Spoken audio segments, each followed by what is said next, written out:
Συμπληρωματικά αξίζει να αναφερθεί για το αυτορυθμιζόμενο σύστημα συναγερμού, το οποίο παρουσιάσαμε στο προηγούμενο βίντεο, ότι όπως υπάρχει ένα σύστημα του βηματικού κινητήρα, του step motor, το οποίο ασχολείται με το ορατό φως, δηλαδή αν η LDR, η φωτοαντίστασή μας, είπαμε, πάρει δεχτεί φως μεγαλύτερης έντασης, μικρότερης, δηλαδή ξεπεράσουμε τα όρια προς τα πάνω ή προς τα κάτω, είπαμε ότι ενεργοποιείται ο βηματικός κινητήρας για να ανοίξει, να κλείσει τις κουρτίνες του θερμοκηπίου, την προστατευτική σκεπή ανάλογα στο βιομηχανικό χώρο κλπ.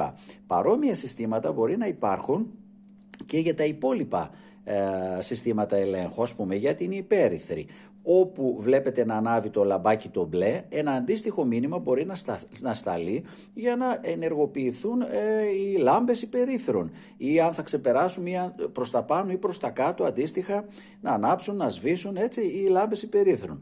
Παρόμοιο σύστημα ψήξης ή θέρμανσης να ενεργοποιηθεί για το σύστημα ελέγχου της θερμοκρασίας. Και φυσικά αντίστοιχο και για την υγρασία, ένας αφιγραντήρας, έτσι. Δηλαδή θα μπορούμε παράλληλα με τα λεντάκια που βλέπουμε εδώ που ανάβουν και σβήνουν και μας δείχνουν ότι ξεπεράσαμε προς τα πάνω ή προς τα κάτω το όριο, να ενεργοποιούμε και αντίστοιχα συστήματα. Δεν μπορούσαμε να τα συνδέσουμε όλα αυτά εδώ, εμείς συνδέσαμε μόνο το σύστημα για το ορατό φως με τον βηματικό κινητήρα. Επίσης, και ένα τελευταίο που αξίζει να τονιστεί, είναι ότι τώρα βλέπετε έχουν ανάψει εδώ όλα τα κίτρινα τα λαμπάκια, που σημαίνει ότι ξεπεράσαμε το χρονικό όριο ισχύως των παραμέτρων, των ορίων μάλλον των παραμέτρων που θέσαμε. Το αφήνουμε αυτό, δεν μας ενοχλεί.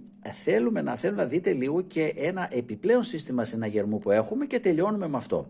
Αν θα ξεπεραστεί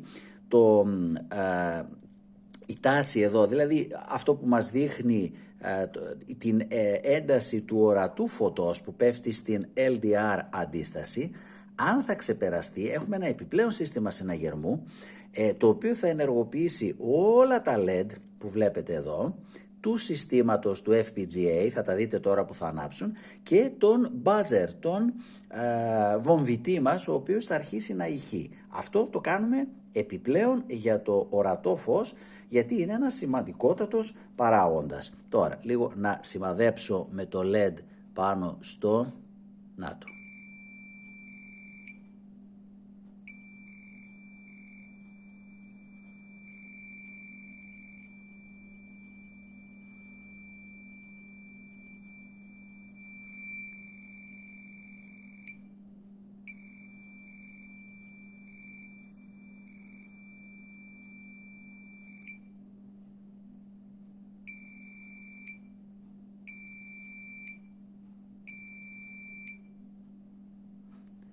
Εντάξει, το είδαμε και αυτό. Αυτό είναι ένα επιπλέον σύστημα συναγερμού, όπως είπαμε, ειδικά για το ορατό φως.